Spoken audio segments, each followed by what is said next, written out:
She kicked open the livery door with a boot heel and leveled a cut-down shotgun at the first soul who moved. Straw flew. A cowboy with trail dust on his hat froze as the woman swayed, blood dark on her buckskin sleeve. "You," she said, voice like flint.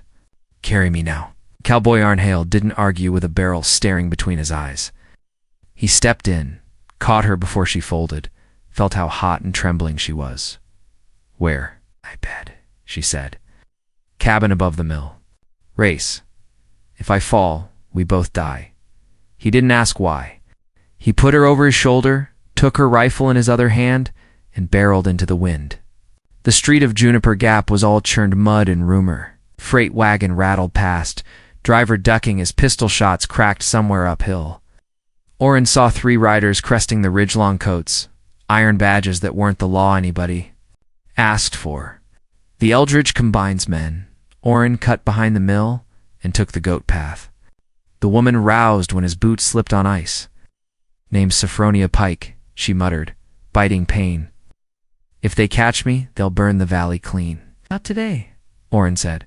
Her cabin clung to the slope like a hawk's nest roof, weighted with river stones. He shouldered the door. Inside, the place was spare. Iron bed, cook stove, wall hung with traps, and a map scratched on rawhide. He set her on the mattress, the word she'd ordered proving practical and nothing like. Scandal. She shoved a tin at him. "Carbolic needle. You stitch? I've sewed cattle and men worse than me." "Good. Do it fast." Hoofbeats thudded outside. A gloved fist hammered the door. "Open for inspection? Combined business?" Sophronia's eyes burned. "If they search me, I'm finished. Lie if you must." Orrin palmed sweat from his brow, jammed the shotgun under the blanket by her thigh, and yanked his shirt untucked. "Eight." He opened the door a crack. "My wife's sick," he said. "Flat. You step in. You step over me." The man outside, Merrick Sloane's lieutenant, cold as pewter, looked past Orrin. Saw the shadow of a woman in bed, the basin, the steam. He hesitated. Pride warred with custom, older than any company charter. The man spit, tapped his hat brim. "Mind your wife, trail hand. If she's the one we want, hiding her'll ruin you." Orrin shut the door slow, heart pounding, and heard their horses move on. He turned back to the mountain woman who had ordered him to her bed and saved both their skins with one sharp line. "Hold still," he said. "I never do," she answered, and grinned through her teeth as the needle went in. By lamplight, Orrin stitched the torn flesh neat as he could. Sophronia didn't whimper. She fixed her gaze on the rafters where bundles of sage and yarrow hung to dry. The lamplight jumped, catching the hard line of her jaw and the fine freckles. Wind had thrown across her cheek. "They shot you for what?" He asked, for saying no. She said, "No to their tallymen, no to their fence across the common trail, no to their dynamite near the spring. Combine says this valley is a ledger. I say it's a cradle." He knotted the thread. "Wife, you say," she teased, faintly amused despite the pain. "You said bed. I built the rest to match." He rinsed the needle. "Name's Orrin." She let that sit a moment. "The man who knocked he belongs to Merrick Sloane. Sloane takes orders. From Barnaby Eldridge in a city none of us will ever see. They think that makes them kings." "Empire men," Orrin said. "I've ridden long enough to know the breed." Wind pressed the shutters. Far off, a bell clanged 1, 2 Thre Minerva, Boone at the chapel warning of riders on the north. Sophronia pushed herself to sit. Orrin set a hand to her shoulder. "Don't you move."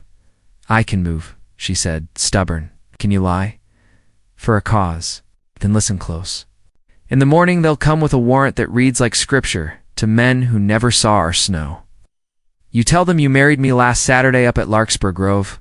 Minerva will say the same. You've slept under this roof, which makes your word the wall. That all?" "I burned their secret ledger," she said, eyes bright. "The one that shows who they bribed and what they stole. They'll turn the valley inside out to find the ash." Orrin whistled low. "You do everything at a gallop?" "Don't. No, any other way." He fed the stove and brewed bitter willow bark tea. Outside, snow began, big lazy flakes that softened the world. They spoke in short lines like folks who knew time could drop away under their feet without warning. Sophronia told him of her father, dead in a cave-in that never had to happen, of sisters sent east, of a winter alone that taught her a person can either harden or break. Orrin told her of cattle drives and nights under lightning, of a stampede he couldn't forgive himself for, of arriving in Juniper Gap because the land smelled like a promise. When the fire sank, he took the chair by the bed. She reached out and, without fuss, let her hand fall over his. It's not lover's touch, more like treaty. Tomorrow, she said, drifting. We make the lie true enough to hold, not for appearances. For shelter, for fight. Orrin nodded into the quiet, then tomorrow I stay. Good, she murmured, already halfway in dreams. I ordered you after all. Morning came mean and blue. Smoke from half-frozen chimneys lay like scarves over Juniper Gap. Orrin stepped out, hat low, and split kindling until his breath warmed the air. He was no husband, not yet, but he knew what a home asked of hands. Sophronia came to the door, pale but standing, sling neat. There, she said, chin up. No one takes pity on me, and no one takes my land. Down the slope, townsfolk moved with a hunched look that wasn't the cold. Enoch Bales, the blacksmith, lifted a hammer in hello. His eyes slid to the ridge where riders kept watch. Children made quiet of their games. Minerva Boone, tall as a spruce and twice as steady, carried a basket of bread up the path. Word is they've got papers to strip 50 homesteads, she said, handing over a loaf. Word is you're wed. Her eyebrow winged. Last Saturday in Larkspur Grove, Orrin said. Fine grove, Minerva said blandly. And fine. You two are for each other. Swear it before any man with a book. Sophronia's grin made her look reckless and young. Minerva, you're a war in a shawl. Always, Minerva said. Now eat. They ate, then walked their fence line. Sophronia's bad arm ached, but she moved with a mountain woman's spare grace. She showed him where the spring ran under rock, where the deer crossed, where the combine had tried to set boundary stones to rods inside her line. They steal by inches, she said. You wake one day and everything that was yours is nailed under their sign. Orrin kicked one of the false stones over and spat. We'll give it back to the creek. They spent the day hard at work. Two people learning the weight and rhythm of the other. Orrin fixed the roof where the snow worked through. Sophronia showed him the path that cut behind slate and brought you out above the old trestle. He taught her a better loop, not for her snares. She taught him to read the mountains, whether by the way ravens sat on the dead pine's crown. At dusk, they heard boots on the path. For men. Merrick Sloan himself this time, coat fine eyes like spilled oil. Afternoon, he said, sweet as winter apples. Mrs. Hale, Mr. Hale, I'm here to see your deed papers and collect the arrears. You owe the combine. Sophronia stood straight. My deed is in the county chest, like everyone's. As for arrears, you'll take air and be thankful. Sloan smiled. Let's look inside that snug cabin, shall we? I'd hate to think you harbor stolen property. Ledger Ash has a way of clinging to things. Orrin let the silence hang one breath too long, then stepped close enough that Sloan had to tilt his head to keep eye contact. Step over my threshold uninvited, he said. You'll need more men and more paper. Sloan's hand drifted. Near his coat buttons, where a pistol slept. Sophronia's good hand rested on the shotgun kept by the door. Minerva's bell rang once from the chapel, a sound like iron waking. Doors down the hill opened. Enoch Bales walked up slow, hammer loose. At his side, others came, not shouting, just standing, like a barn raising with no wood. Sloan's smile cracked. Enjoy your little hill, he said, voice edged. Empires are patient, mountains are older, Sophronia said. He left.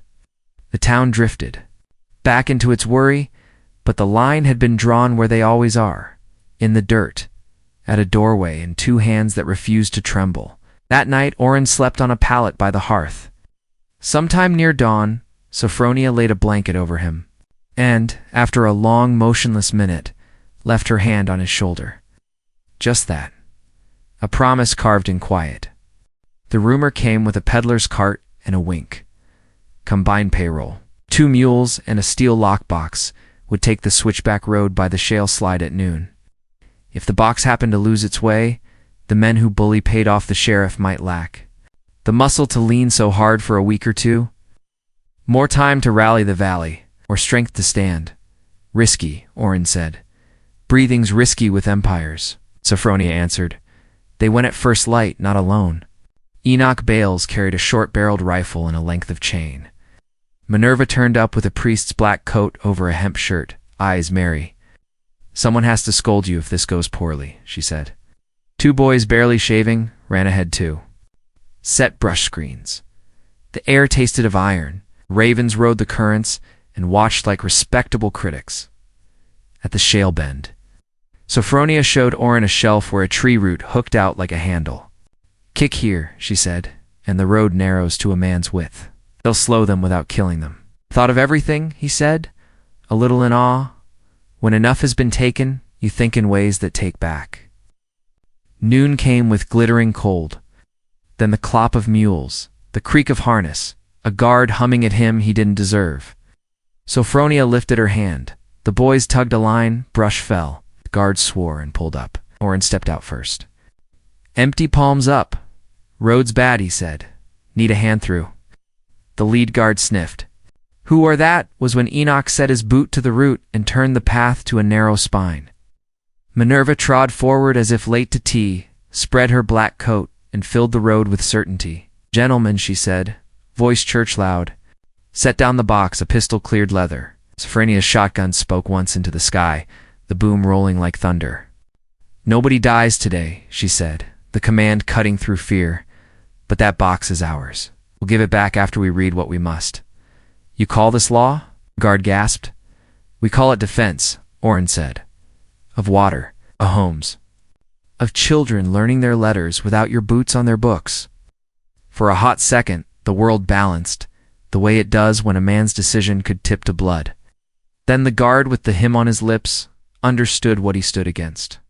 Mountains, a town, a woman who did not blink. He put the pistol back and nodded at the box. Back. Take it. I'm not dying for Eldridge's coins.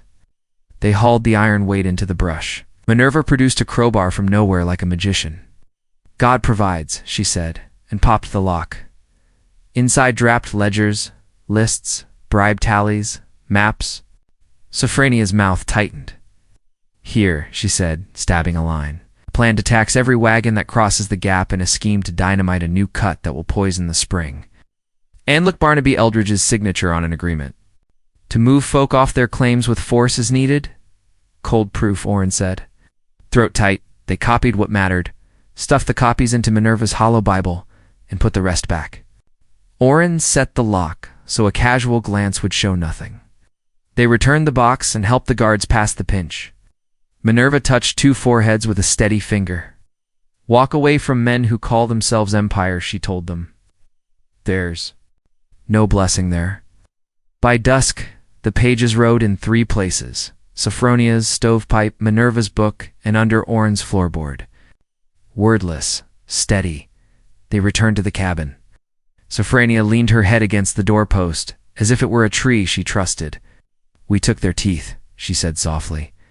Teeth grow back, Oren replied. So we keep the hammer near. Ch, smiled. You say that like a man who plans to stay. I do. Good, she said again. They struck back at supper time 2 nights later.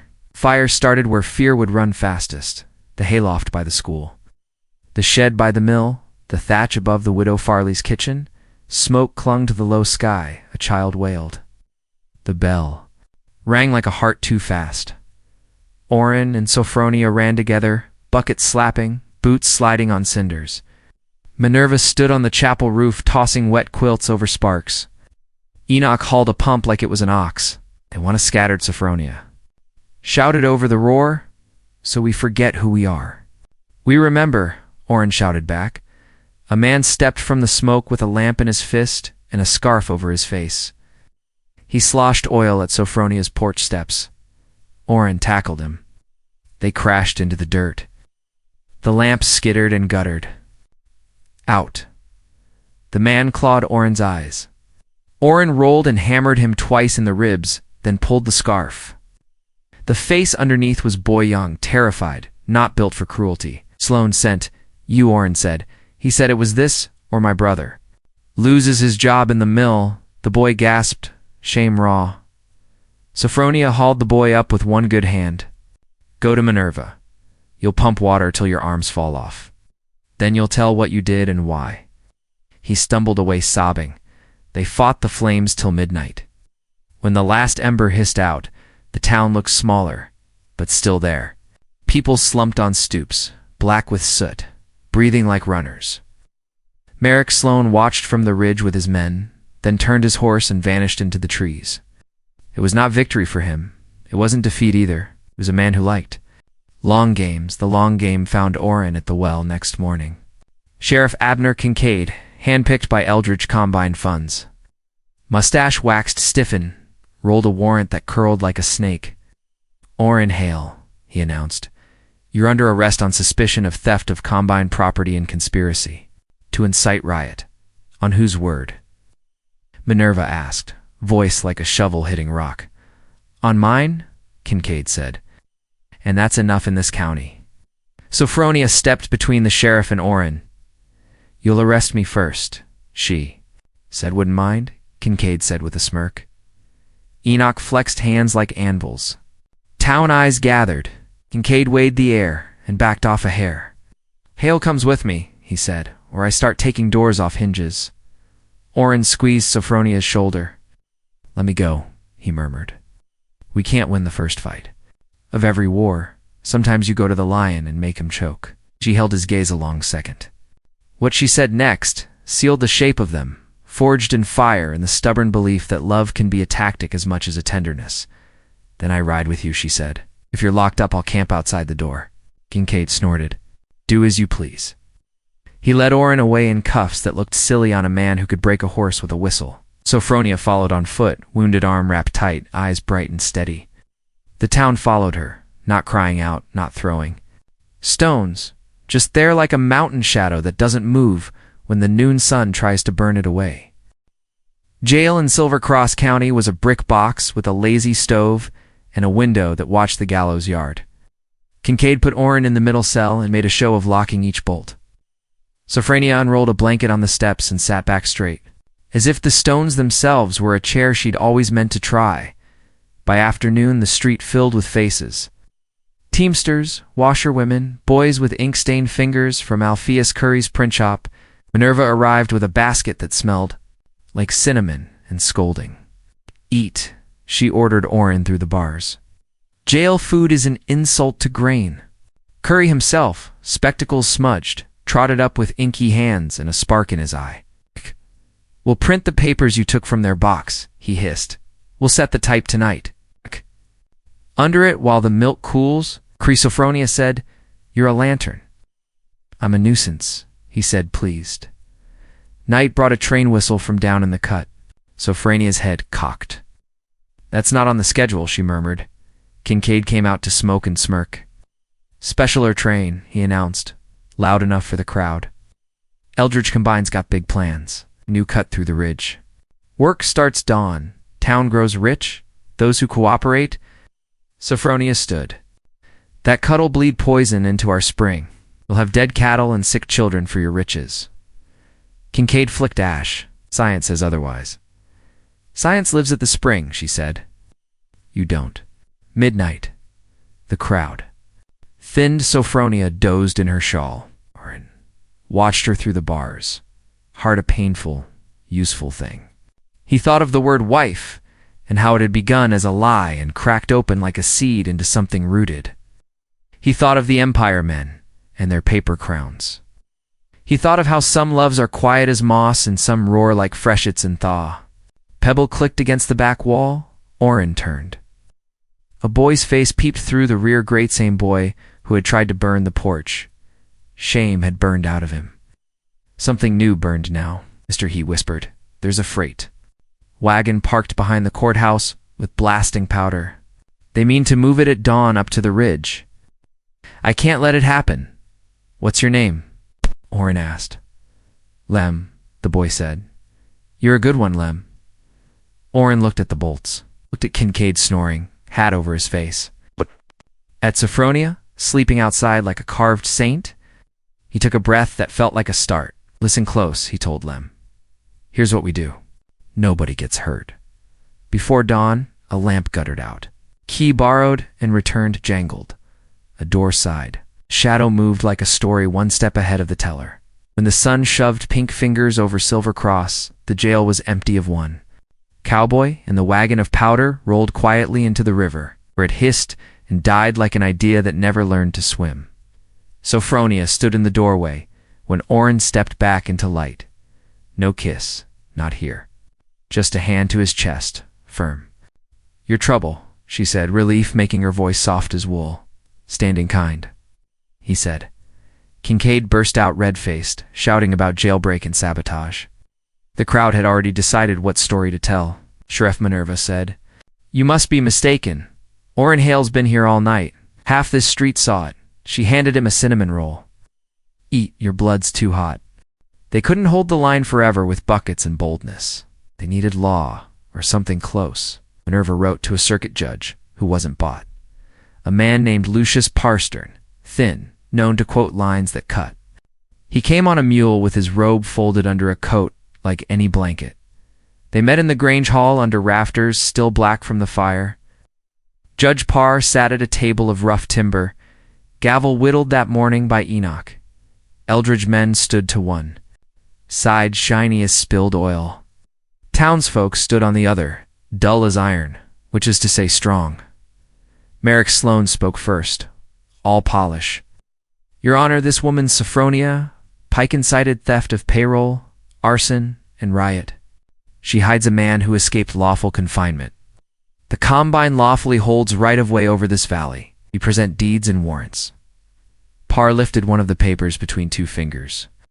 I do not accept the word lawful, just because it keeps. You warm? He said mildly. Mrs. Pike?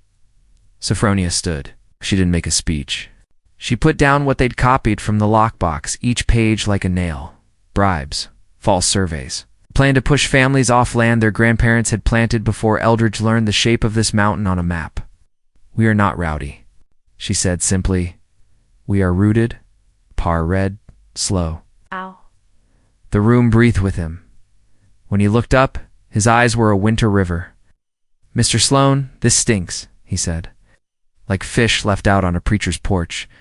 Sloan's smile didn't crack this time. It vanished. You'll regret crossing an enterprise of this size, he said. Parr tapped his whittled gavel. Today I sign an injunction. No blasting, no evictions. We'll convene again, and I'll send this up to the territorial seat. Meanwhile, Sheriff Kincaid, you will not arrest men on warrants paid for by the same hands that built your fence. Kincaid made a sound like a kettle when the lid jumps. Sir Parr added, that was a direction, not a suggestion. Applause started and died because folks remembered how thin paper is against dynamite. Still, it was a wind at their backs. Outside, the street felt wider. Curry ran to his press like a boy. Children chased one another whooping, relief light. As Bubbles, Sophronia stood with Orrin on the hall steps. Ow. She exhaled a breath she'd been holding for a year. We have a day, she said. A day's enough to build a bridge, or blow one, Orrin said. Don't tempt fate, she answered, but her hand found his again. It was starting to feel like a place she knew by heart. That night, the valley slept like someone had set a guard at every door.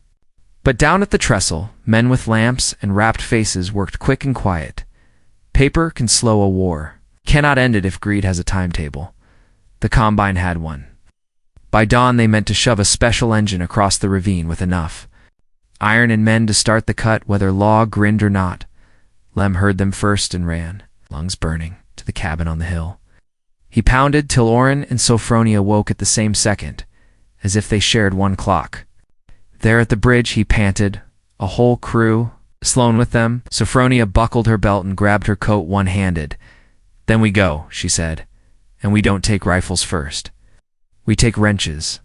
Fog lay thick in the ravine like wool pulled over the world. The trestle's timbers rose out of it, black ribs wet with dew. Torches bobbed, men moved. Merrick Sloan stood near the switch lever, hat brim low, coat collar high. The special engine. huffed like a beast held too tight. Oren, Sophronia, Enoch, Minerva, Lem, Curry, and 20 more came out of the fog without yelling, the way mist produces a tree you didn't know was there.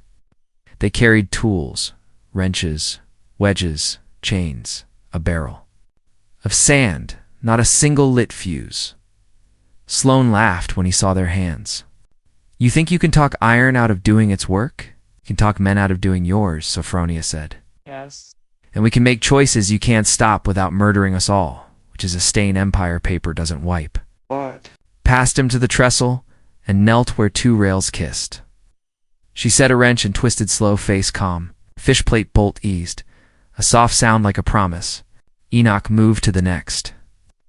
Oren poured sand on the railhead, dulling its bite. Minerva planted her feet and lifted her hand like a conductor. Townsfolk fanned out, each at a bolt, each at a tie, each at a weak point they knew because they lived here. Sloane stepped forward, fury finally showing. He yanked a pistol free. Enough, he said. Back away. Oren put himself between the gun and Sophronia.